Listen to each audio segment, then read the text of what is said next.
లయము సాతాను శక్తులు లయం లయము యేసు నామము జయం జయము సాతాను శక్తులు లయం లయము హల్లెలూయా హోసన్నా హల్లెలూయా హల్లెలూయా దేవునికి హల్లెలూయా స్తోత్రం హోసన్నా హోసన్నా హల్లెలూయా హల్లెలూయా యేసు నామం జయం జయం సాతాను శక్తులు లయం లయం యేసు నామం జయం జయం సాతాను శక్తులు లయం లయం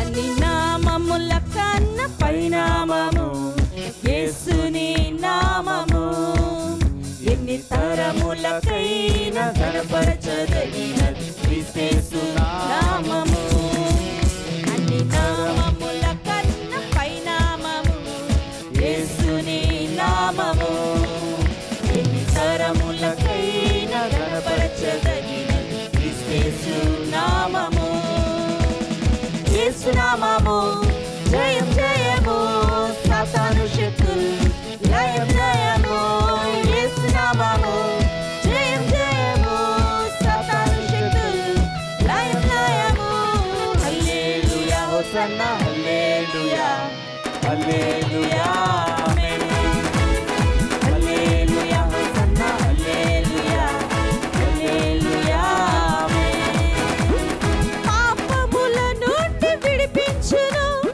యేసుని నామము పాపముల నుండి విడిపించును యేసుని నామము నిత్య నరకాగ్నిలో నుండి రక్షించును యేసుని నామము నిత్య నరకాగ్నిలో నుండి రక్షించును యేసుని నామము యేసు నామం జయం జయం సాతాను శక్తులు లయం లయం యేసు నామం జయం జయం సాతాను శక్తులు లయం లయం ఎల్లవేళలదు కష్టకాలమందు వల్లగున్న యేసుని స్తుతింతును ఎల్లనూ నీవే నాకెల్లడల వల్లపడదే వివరింపాయా ఎల్లనూ నీవే నాకెల్లడల వల్లపడదే వివరింపా విమోచకుడా విమోచన నీవే రక్షకుడవు నా రక్షణ నీవే విమోచకుడా విమోచన నీవే రక్షకుడవు నా రక్షణ నీవే ఎల్లవేళలందు కష్టకాలమందు వల్లగున్న యేసుని స్తుతింతును ఎల్లనూ నీవే నాకెల్లడల వల్లపడదే వివరింపా ఎల్లనూ నీవే నాకెల్లడల వల్లపడదే వివరింపా కంబురతోను నాట్యముతోను కంబురతోను నాట్యముతోను కంఠివజములతో కంఠివజములతో ఎల్లప్పుడు దేవుని స్తుతించుడి దేవుని స్తుతించుడి ఎల్లప్పుడు దేవుని స్తుతించుడి సకల ప్రాణులు యెహోవాను స్తుతించుడి సకల ప్రాణులు యెహోవాను స్తుతించుడి హల్లెలూయా ఆమేన్ హల్లెలూయా ఆమేన్ ఎల్లప్పుడు దేవుని స్తుతించుడి దేవుని స్తుతించుడి ఎల్లప్పుడు దేవుని స్తుతించుడి యేసు నామం జయం జయం పాడదామందరం కలిసి సాతాను శక్తులు లయం లయం యేసు నామం జయం జయం కొలసి 3 ఇదే మాట అంటాడు అక్కడ 3:10 అంటాడు ఏలయనగా ప్రాచీన స్వభావమును దాని క్రియలతో కూడా మీరు పరిత్యజించి కిందకు వచ్చేసేయండి నవీన స్వభావమును ధరించుకొని ఉన్నారు. ఇక్కడ వాడబడిన మాట ఏంటంటే పరిత్యజించి, అంటే ఇంగ్లీష్లో డైవర్స్ అంటారు, పరిత్యాగ పత్రిక అంటారు, అంటే పూర్తిగా ఆ వ్యక్తిని విడిచిపెట్టేయడం. ఇంకా ఆ వ్యక్తి జోలికి మనం వెళ్ళాం, కోర్టు ద్వారా ఒక తీర్మానం తీసుకున్నాం ఏంటంటే ఆ వ్యక్తిని నేను ఇష్టపడలేదు, ఆ వ్యక్తిని నేను విడిచిపెట్టేస్తున్నాను, పరిత్యాగ పత్రిక. ఆ వ్యక్తి జోలికి మనం వెళ్ళాం. అట్లా ఈ లోకానికి పూర్తిగా మీరు పరిత్యజించండి, మళ్ళీ ఇంకో మాట అక్కడ వాడాడు, విసర్జన, మూత్ర విసర్జన అంటాం. పూర్తిగా హేయమైనది మన బాడీలో విడిచిపెట్టేస్తున్నాం. Don't touch it, don't go for it again. ఈ ఉదయకాల సమయంలో ఇక్కడ మనం చేయాల్సింది ఏంటంటే మన ఓల్డ్ సెల్ఫ్ని విడిచిపెట్టాలి. క్రీస్తులో తిరిగి జన్మించినప్పుడు క్రీస్తుని ఈ లోకంలో మనం చూపించే వారంగా ఉండాలి అని చెప్పి చివరిలో ముగింపుగా 5 ప్రిన్సిపల్స్ మనకి ఇస్తున్నాడు. ఇక్కడ ఈ 5 ప్రిన్సిపల్స్ చెప్పి నేను ముగిస్తాను. చూడండి, ఎఫెసీయులకు రాసిన పత్రిక 4వ అధ్యాయము 25వ వచనం నుండి 32వ వచనం వరకు 5 principles of life, principles of new life, నూతన జీవితానికి సూత్రాలు. ఇవేమనుకుంటామంటే ఈ పెద్ద ఇంపార్టెంట్ కాదులే అనుకుంటాం మనం. మనకి ఏది ఇంపార్టెంట్ అంటే దేవుడు ఏదైనా ఇస్తాడేమో, మనకు సహాయం చేస్తాడు, అవి ఇంపార్టెంట్ అనుకుంటాం. లేకపోతే దేవుడు నా కష్టాలని తీసేయాలి, అవే ఇంపార్టెంట్ అనుకుంటాం. మన లైఫ్ గురించి ఎక్కువ మనం ఆలోచించాం. దేవుడేమో అవన్నీ పక్కన పెట్టాయా, ముందు నీ లైఫ్ చూసుకో అంటున్నాడు దేవుడు. Our life matters for him first. ఇప్పుడు మన పిల్లలు కూడా ఇష్టం వచ్చినట్టు మాట వినకుండా, మనం చెప్పిన మాట వినకుండా, మనల్ని పట్టించుకోకుండా, మన ఇష్టం వచ్చినట్టు మాట్లాడుతూ ఎదురు తిరుగుతూ ఉంటే, నాన్న ఇదిగో నీ కారు, ఇదిగో రిమోట్ కార్ అని ఇస్తామా? ఏం చేస్తాం? ముందు నువ్వు పద్ధతి మార్చుకోరా అంటాం. ముందు నువ్వు మాట వింటావా లేదా, నువ్వు సరిగ్గా డిసిప్లిన్లో ఉంటావా లేదా, వాడు సరిగ్గా ఉంటేనే అబ్జర్వ్ చేసి మనం ఇస్తాం. దేవుడు కూడా అంతే, అన్నీ ఇవ్వడానికి ఆయన ఇష్టంగా ఉన్నాడు. కానీ ఆయన చూసేది ఏంటంటే మెయిన్ మన లైఫ్ని ఆయన చూస్తున్నాడు. ఇక్కడ 5 ప్రిన్సిపల్స్, నూతన జీవితానికి 5 సూత్రాలు ఆయన జ్ఞాపకం చేస్తున్నాడు. 25వ వచనంలో, ఒకరికొకరము అవయవములై ఉన్నాము గనుక అబద్ధమాడుట మాని ప్రతివాడును తన పొరుగువానితో సత్యమే మాట్లాడవలెను. ఫస్ట్ ప్రిన్సిపల్ ఇక్కడ ఇస్తున్న 5 ప్రిన్సిపల్స్లో first principle of new life, అబద్ధమాడుట మాని సత్యమే మాట్లాడవలెను. దేవుడు చెప్తున్నాడు ఈ మాట. ఎన్ని అబద్ధాలు ఆడేస్తామో, మార్నింగ్ అయితే చాలు ఎన్ని అబద్ధాలు ఆడుతూ ఉంటామో, సహజంగా ఆడేస్తుంటాం. అట్లా మనము చాలా వరకు సహజంగా అబద్ధాలు ఆడేస్తుంటాం. సహజ అబద్ధికులు మనం. స్పాంటేనియస్గా అబద్ధాలు వచ్చేస్తాయి కొంతమందికి. దేవుడు చెప్తున్నాడు ఈ ఉదయకాల సమయంలో మన లైఫ్ని క్రాస్ చెక్ చేసుకోండి. పాస్టర్ గారు ఏదైనా అడుగుతారు, వెంటనే అబద్ధం ఆడేస్తారు. అబద్ధం ఆడితే ఎవరికి ఆడుతున్నాం మనం? దేవునితో మనం అబద్ధం ఆడుతున్నాం, గుర్తుపెట్టుకోండి. ఇక్కడ అన్నాడు అబద్ధమాడుట మాని సత్యమే మాట్లాడవలెను. చాలాసార్లు మన జీవితంలో ఇది అంత ఇంపార్టెంట్గా భావించడం. దేవుని కలిగిన మనం దేవుణ్ణి నొప్పించకుండా ఉండాలి అంటే, క్రీస్తుని కలిగిన మనం, నవీన స్వభావాన్ని ధరించుకున్న మనం సత్యమే మనం మాట్లాడాలి. అది ఏ పరిస్థితి అయినా. నా జీవితంలో నేను అదే నేర్చుకున్నాను.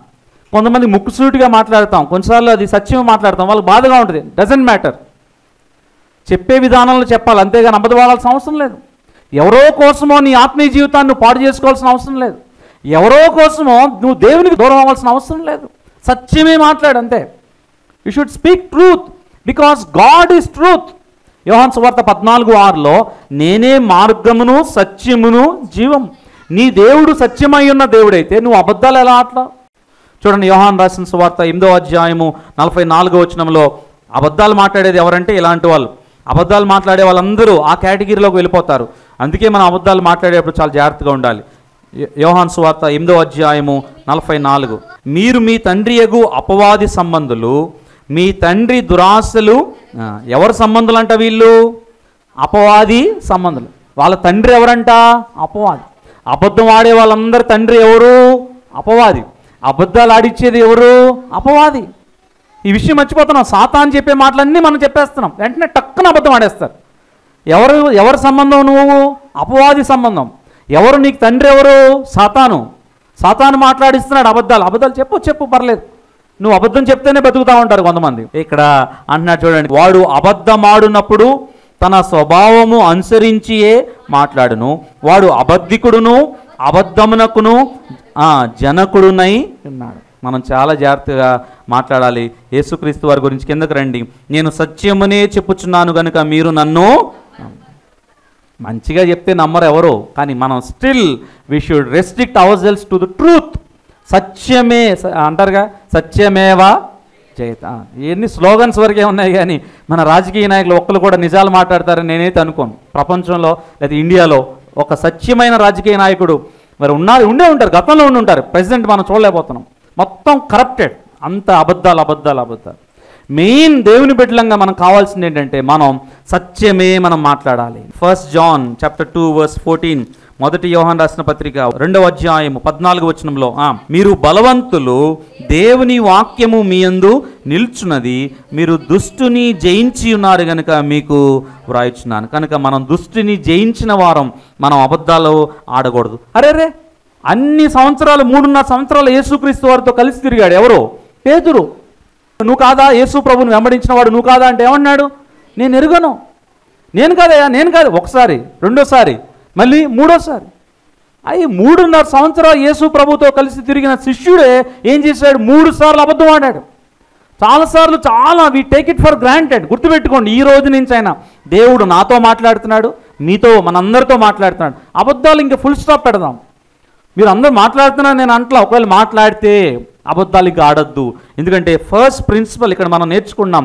సంఘంగా, దేవుని బిడ్డలంగా మనందరం, శరీరంలో అవయవాలు మనందరం ఒకరి మీద ఒకరి నమ్మకం పోతుంది అబద్ధాలు ఆడితే. ఇక్కడ అన్నాడు, అబద్ధమాడుట మాని సత్యమే మాట్లాడవాలని. రెండవది 26వ వచనం, కోపపడుడి గాని పాపము చేయకుడి, సూర్యుడు అస్తమించు వరకు మీ కోపము నిలిచి ఉండకూడదు. చాలా ఇంపార్టెంట్. సెకండ్ ప్రిన్సిపల్, కోపపడుడి గాని పాపము చేయవద్దు. It should be a righteous anger but not an anger which leads to sin. ఒక మంచి ఉద్దేశంతో కోపపడటం తప్పులేదు. కోపపడాలి కొన్నిసార్లు హెచ్చరించాలి, తప్పు, ఇలా చేయొద్దు. మనం కోపపడకపోతే, హెచ్చరించకపోతే మళ్ళొకసారి రిపీట్ చేస్తారు అది. వి షుడ్ వార్న్, కోపపడాలి, హెచ్చరించాలి, మళ్ళీ రిపీట్ చేయొద్దు అని. కానీ పాపం చేయకూడదు. గ్రడ్జి పెట్టేసుకోవడం ఆ వ్యక్తి మీద చాలా రాంగ్ ఇంటెన్షన్ కలిగి ఉంటాం. ఆ వ్యక్తిని చూసినప్పుడల్లా మళ్ళీ గుర్తు చేసుకోవడం. చాలాసార్లు మనం పాపం విడిచిపెట్టేసినప్పుడు ఆ వ్యక్తి మీద అలాంటి ఇంటెన్షన్ మనకు ఉండకూడదు. కొంతమందిని చూసినప్పుడు అదే మనం రాంగ్ ఇంటెన్షన్తో ఉంటాం. ఈ వ్యక్తి ఇంతేనండి, ఈ వ్యక్తి. నువ్వు దేవుని క్షమాపణ అడిగినప్పుడు ఆ వ్యక్తి మీద ఉన్న కోపం నీకు పోవాలి. లోపల పగ పెంచేసుకుంటున్నాం, ద్వేషం పెంచేసుకుంటున్నాం. దేవుని బిడ్డలంగా ప్రిన్సిపల్స్ ఆర్ వెరీ ఇంపార్టెంట్. ఇవి డైలీ లైఫ్లో అప్లై చేసుకోవాలి. మనం చేయాల్సిన పని ఏంటంటే కోపపడుడి కానీ పాపం చేయొద్దు. అంటే అందరిని కోపపడమని కాదు ఇక్కడ. అవసరాన్ని బట్టి నిక్కచ్చిగా నమ్మకంగా జీవించేటప్పుడు ఎవరినైనా హెచ్చరించాలన్నా, సరిచేయాలన్నా వాళ్ళని తిట్టండి, గద్దించండి తప్పు అని. అంతేగాని వారి మీద పగ పెట్టుకోవద్దు, ద్వేషం పెట్టుకోవద్దు, వారి మీద రాంగ్ ఇంటెన్షన్స్ కలిగి ఉండద్దు. చూడండి, కీర్తన 69వ అధ్యాయము 9వ వచనంలో, నిన్ను నిందించిన వారి నిందలు నా మీద పడి ఉన్నవి. కీర్తనాకాడు అంటాడు, నా మీద ఎన్నో నిందలు పడినవి కానీ నేను కోపపడ్డాను కానీ నేను పాపము చేయలేదు. యేసుక్రీస్తు వారు కూడా మత్తయి సువార్త 21వ అధ్యాయం 12వ వచనంలో, ఆయన దేవాలయానికి వెళ్ళినప్పుడు వారు ఇష్టం వచ్చినట్టు వ్యాపారం చేస్తున్నారు, వారిని కోపపడ్డాడు కానీ ఆయన పాపం చేయలే. ఇక్కడేంటి? నా దేవాలయము సమస్త జనులకు ప్రార్థనా మందిరంలో మీరు వ్యాపారం చేస్తారా? చాలామంది దేవునికి ఇష్టం లేని పనులు చేస్తుంటారు. ఇక్కడ అంటున్నాడు, కోపపడుడి కానీ పాపము చేయదు. ఇంకో మాట అంటున్నాడు చూడండి, సూర్యుడు అస్తమించు వరకు మీ కోపము నిల్చుండు. చాలా రోజులు అలా పెట్టేసుకుంటాం మనం. వెంటనే దేవుని బిడ్డలకి లోకస్తులకు ఉన్న తేడా ఏంటంటే విత్ ఇన్ 24 hours ఇక్కడ అంటే సూర్యోదయం సూర్యాస్తమయం 12 hours యాక్చువల్గా విత్ ఇన్ 24 hours అంటే ఒక రోజులో అంటే as early as possible go and reconcile with him. సూర్యుడు అస్తమించే లోపలే నీ కోపం ఉంచుకోకూడదు, వెళ్ళి సమాధానపడు ఆ వ్యక్తితో. నేను నేర్చుకున్నాను ఈ ప్రిన్సిపల్ నుంచి. బైబిల్ కాలేజీలో ఉన్నప్పుడు దేవుడు నాతో మాట్లాడితే నేను కూడా ఎవరైనా కోపపడితే within hours within డేస్లోనే త్వరగా వెళ్ళి సమాధానం పడటానికి నేను ఇష్టపడతాను. కొంతమందిని ఏదైనా విషయంలో బాధ పెట్టినా వెంటనే సమాధాన పడటానికి మనం ఇష్టపడాలి. దేవుని బిడ్డల లక్షణం అది. ఓకే, ఆయన తప్పు చేయొచ్చు, లేకపోతే మనం తప్పు చేయొచ్చు, రెండు వైపుల నుంచి తప్పు ఉండొచ్చు, లేకపోతే ఒకవైపు నేనే తప్పు చేయొచ్చు. ఏదైనప్పటికీ దేవుని బిడ్డలంగా మనం ఏం చేయాలంటే సమాధాన పడాలి. కోపపడుడి కానీ పాపం చేయవద్దు, సూర్యుడు అస్తమించు వరకు కోపం ఉంచుకోవద్దు. చాలా కోపం అలుగుతారు భర్త మీద, భార్య మీద. మాట్లాడక అసలు నువ్వు నాతో నెల రోజుల వరకు మాట్లాడదు. దేవుని బిడ్డల లక్షణం కాదు అది. Which show in practical life, ప్రాక్టీస్తో మనం చూపించాలి ఇది. ఇక్కడ అంటున్నాడు, కోపం ఉంచుకోండి కానీ మీరు ఎట్టి పరిస్థితుల్లో పాపము చేయకుడి. మూడవ స్పిరిచువల్ ప్రిన్సిపల్ చూడండి, 27వ వచనంలో, అపవాదికి చోటియకుడి, దొంగిలవాడు ఇక మీదట దొంగిలక అక్కరగలవానికి పంచిపెట్టకు వీలు కలుగు నిమిత్తము తన చేతులతో మంచి పని చేయొచ్చు. స్టీలింగ్ టు షేరింగ్, దొంగిలక అక్కరగలవానికి పంచిపెట్టుడి. ఇదివరకు ఏం చేసావు? దొంగతనం చేసావు అంటే డైరెక్ట్గా కాకపోయినా ఇండైరెక్ట్గా ఎంత వస్తే అంత తీసుకున్నావు. పొట్టి జక్క ఏం చేశాడు? దేవుని ఎరుగక ముందు 4 అంతలుగా తీసుకున్నాడు. కానీ దేవుని తెలుసుకున్న తర్వాత ఏం చేశాడు? తను ఏదైతే దోచుకున్నాడో దాని అంతటిని తిరిగి ఇచ్చేశాడు. They should be A change. ఇదివరకు నీ పాస్ట్ లైఫ్కి ఇప్పుడు ప్రజెంట్ లైఫ్కి మార్పు పెద్ద కనిపించకపోతే వాట్స్ ద యూస్? మారుమనసు పొందాను, బాప్తిసం తీసుకున్నానని చెప్పడమే కానీ జీవితం కనిపించట్లేదు. ఇక్కడ అంటున్నాడు, దొంగిలక మీరు పంచిపెట్టండి. షేర్ ద లవ్, నిన్ను వలె నీ పొరుగు అని ప్రేమించండి. చర్చ్లో మనం చేయాల్సిన పని ఏంటంటే ఇతరులకి పంచేవారంగా ఇచ్చేవారంగా మనం ఉండాలి. 3వ స్పిరిచువల్ ప్రిన్సిపల్. 4వది కొంచెం ముందుకెళ్ళిపోదాం చూడండి. 29వ వచనం. వినువారికి మేలు కలుగునట్లు అవసరమును బట్టి క్షేమాభివృద్ధికరమైన అనుకూల వచనమే పలుకుడి గాని దుర్భాష ఏదైనను మీ నోట రానీయకుడి. 4వ స్పిరిచువల్ ప్రిన్సిపల్, అనుకూల వచనమే పలుకుడి కానీ దుర్భాష మీ నోట రానీయకుడి. చాలా ఇంపార్టెంట్ ఇది.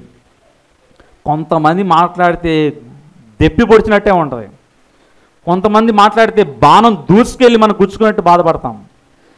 దేవుని బిడ్డలంగా ఎంకరేజింగ్ వర్డ్స్ మాట్లాడాలి. అనుకూల వచనమే మీరు మాట్లాడండి కానీ దుర్భాషను మాట్లాడద్దు. పాట పాడాడు, వాడికి ఏం పాడటం రాదు. మెయిన్ దేవుడు చూసేది ఎలా పాడాడో దేవుడు చూడ్డు. అసలు దేవుడు చూసేది ఏంటంటే వాడు హృదయం దేవుడు చూస్తాడు. హృదయపూర్వకంగా దేవుని ఆరాధించాలని పాడాడు. పాట రాకపోతే ఏం పాడావో, భలే పాడావు, వెటకారం వద్దు మనకి. చక్కగా పాడారు, మీరు ఇంకా చక్కగా రాన్న దినాలు దేవుడు మిమ్మల్ని వాడుకుంటాడు. ఎంత హ్యాపీ ఫీల్ అవుతాడు, ఎంత ఎంకరేజింగ్గా ఉంటుంది. చాలాసార్లు ఎదుటి వారిని నొప్పించేలాగా మనం మాట్లాడతాం. మాట్లాడటం రాకపోతే కామ్గా అన్నా ఉండాలి కానీ నొప్పించేలాగా మాట్లాడకూడదు. అది లోకస్తులు చేసే పని. అది చాలాసార్లు మన మాటల్లో నొప్పిస్తుంటాం చాలామందిని. మనకు తెలియదు ఆ విషయం, ఎంతమంది మన వల్ల బాధపడుతున్నారో. విశ్వాసులంగా మనం చేయాల్సిన కరెక్ట్ చేసుకోవాలి. అనుకూల వచనమే పలుకుడు కానీ దుర్భాష మీ నోట రానీయకుడి. చాలాసార్లు మనం మన మాటల ద్వారా విశ్వాసకు ఉండే లక్షణం ఏంటంటే ఎంకరేజింగ్ వర్డ్స్ మాట్లాడాలి. ఎవడన్నా అనారోగ్యంతో వస్తాడు, చాలా నిరాశతో వస్తాడు, చాలా బాధతో వాళ్ళు వస్తారు, ఏదో వాళ్ళ బాధ చెప్పుకుంటారు. మనం మాట్లాడాల్సింది ఏంటంటే ఎంకరేజింగ్ వర్డ్స్. దేవుడు తప్పకుండా మిమ్మల్ని స్వస్థపరుస్తాడు. మేము ప్రార్థన చేస్తాం, సంఘం ఉంది ప్రార్థన చేస్తుంది, మేమందరం ఉన్నాం, మీరు ధైర్యంగా ఉండండి అంటే వాడు హాస్పిటల్ వెళ్ళిన దానికంటే ఎక్కువ హీలింగ్ పొందుకుంటాడు. Praise the lord. దేవుని బిడ్డలంగా మెయిన్ ఏంటంటే చర్చ్లో ఒకరినొకరు ఎంకరేజ్ చేసుకోవాలి. Church is where you show it practically. Encourage one another in the lord. ఒకరినొకరు ప్రోత్సహించుకోండి. No one is perfect including me. నాతో సహా ఎవరు పర్ఫెక్ట్ కాదు. మనందరం నేర్చుకునే ప్రాసెస్లో ఉన్నాం, దేవుల్లో ఎదిగే ప్రాసెస్లో ఉన్నాం. మనందరం చాలా బలపడాలి. మనందరం ఇంకా చాలా లో లెవెల్లో, లో స్టాండర్డ్లో ఉన్నాం. అందరం ఎదగాలి, పెరగాలి, కలిసి పెరగాలి, కలిసి దేవుల్లో ఎదగాలి. మనం చేయాల్సిన పని ఏంటంటే ఒకరినొకరు ప్రోత్సహించుకోవాలి. ఏ పరిస్థితుల్లో వారు ఉన్నారో వారిని తెలుసుకోవాలి.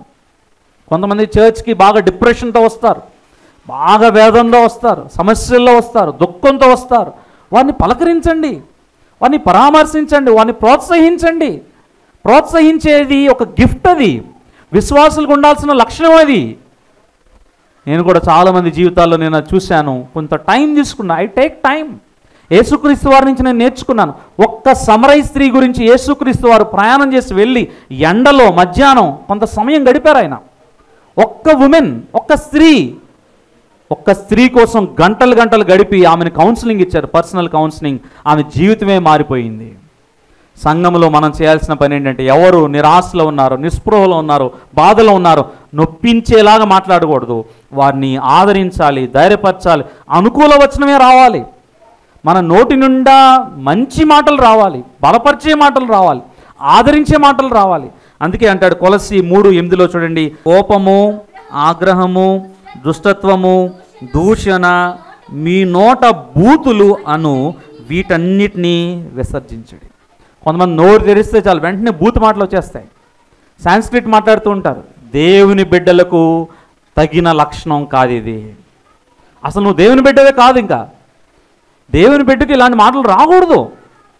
దేవుణ్ణి అడగాలి. ఒకవేళ బలహీనత ఉంటే కొంతమంది వెంటనే కోపం వచ్చినప్పుడు సాంస్క్రిట్ లాంగ్వేజ్ మారిపోతుంది, తెలుగు నుంచి సాంస్క్రిట్కి వెళ్ళిపోతారు. అస్సలు దేవుని బిడ్డ లక్షణం కాదు అది. ఎవరు అయినప్పటికీ అందరికీ నాకు వర్తిస్తుంది. Same principle all over the world. Pastors దీనికి అతీతులు కారు. భాష ఎలా మాట్లాడుతున్నావు, నీ నోటి మాటలు ఎలా ఉన్నాయి, ఇతరులు నొప్పిస్తున్నావా, మాటల ద్వారా బాధ పెడుతున్నావా, గాయ పెడుతున్నావా? మామూలుగా కొట్టేదానికంటే నోటి మాట ఎక్కువ గాయం వస్తుందంట.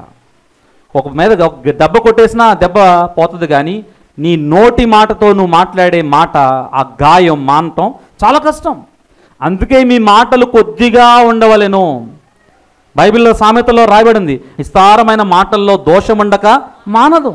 అతిగా మాట్లాడు, ఓవర్ టాకింగ్ ఉండకూడదు. మనకి దేవుని మీద లక్షణం కాదు అది. ఓవర్ టాకింగ్ నీకు ఉందంటే నువ్వు ఏదో something is wrong in your life. ప్రతి ఒక్కరిని చెప్పి పొడి చేయాలా మాట్లాడటం, ప్రతి ఒక్కరిని చులకనగా ఆడే ఉందిరా, ఆడి వేస్ట్ గాడు వెంటనే మాట్లాడేస్తాం. He is valuable in the sight of God. వాడు వేస్ట్ గాడు, వాడు పనికిరానాడు, వాడు అనవసరం అండి అని ఎట్లా మాట్లాడగలం?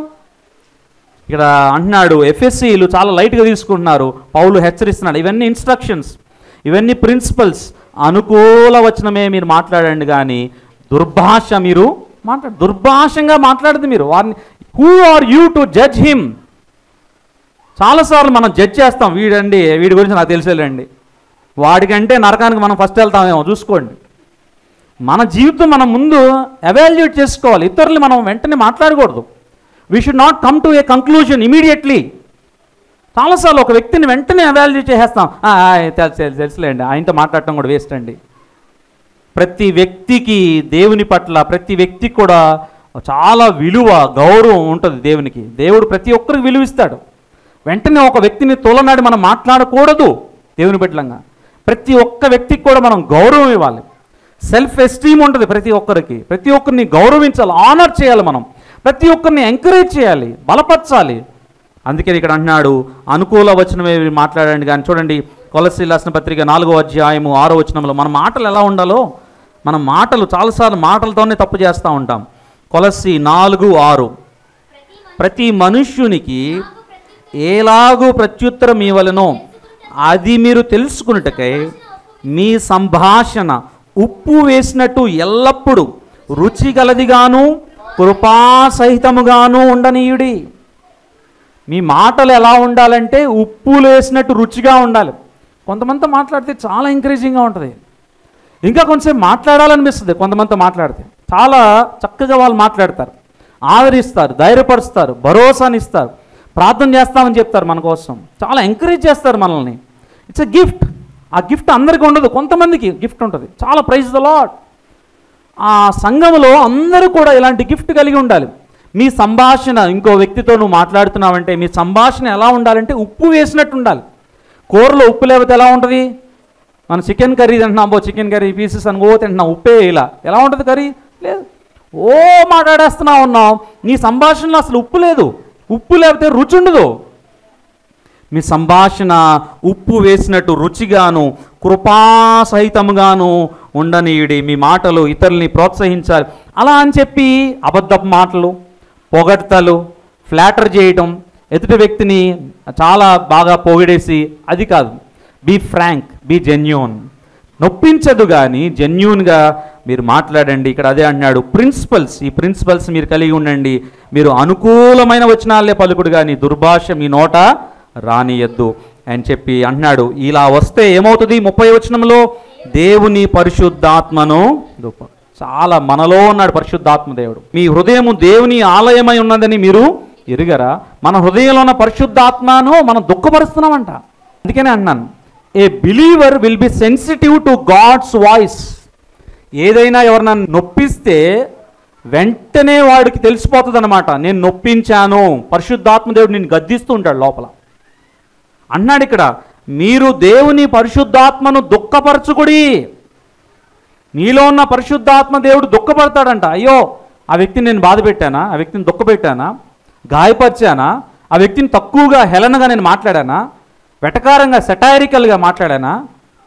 నేను బూతు మాటలు మాట్లాడానా? నేను అబద్ధాలు చెప్పానా? పరిశుద్ధాత్మ దేవుడు నిన్ను గద్దిస్తూ ఉంటాడు. దేవుని యొక్క పరిశుద్ధాత్మ దుఃఖపడుతుందంట లోపల.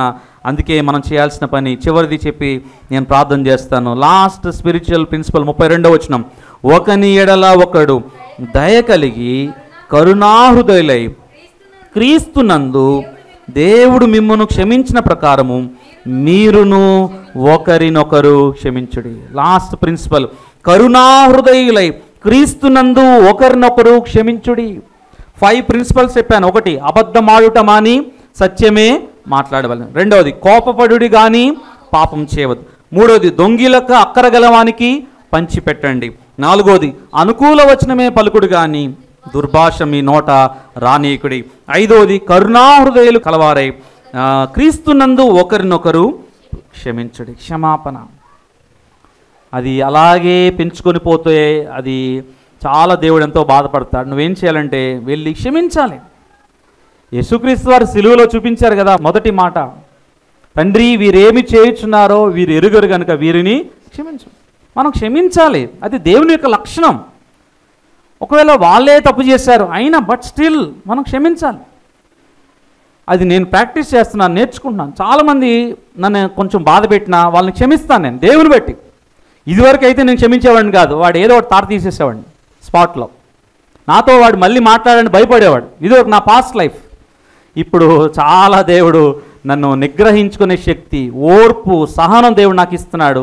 దేవుడు నాకు ఏం నేర్పిస్తున్నాడంటే క్షమించటం. క్షమించటం దేవుని యొక్క లక్షణం. ఒకవేళ భార్య భర్తల మధ్య క్షమాపణ లేదా, క్షమించుకోలేకపోతున్నారా, వెళ్ళి మెయిన్ సమాధానపడండి. భార్య భర్తలు మెయిన్. ఒకవేళ పిల్లలతో తల్లిదండ్రులకి సమాధానం లేదా, సమాధానపడండి, క్షమించండి. ఇక్కడ అంటున్నాడు కరుణా హృదయులై.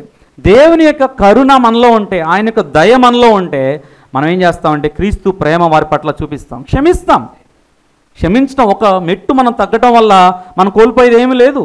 క్షమించాలి, క్షమించాలి. ఒకవేళ మన కొలీగ్స్తోనా, మన డిపార్ట్మెంట్లోనా, ఒకవేళ మన చర్చ్లో ఎవరితో అయినా మీకు సరిగ్గా పొసగట్లేదా, క్షమించండి, వాళ్ళని క్షమించండి. ఒకవేళ వాళ్ళదే 100% తప్పు, బట్ స్టిల్ క్షమించండి.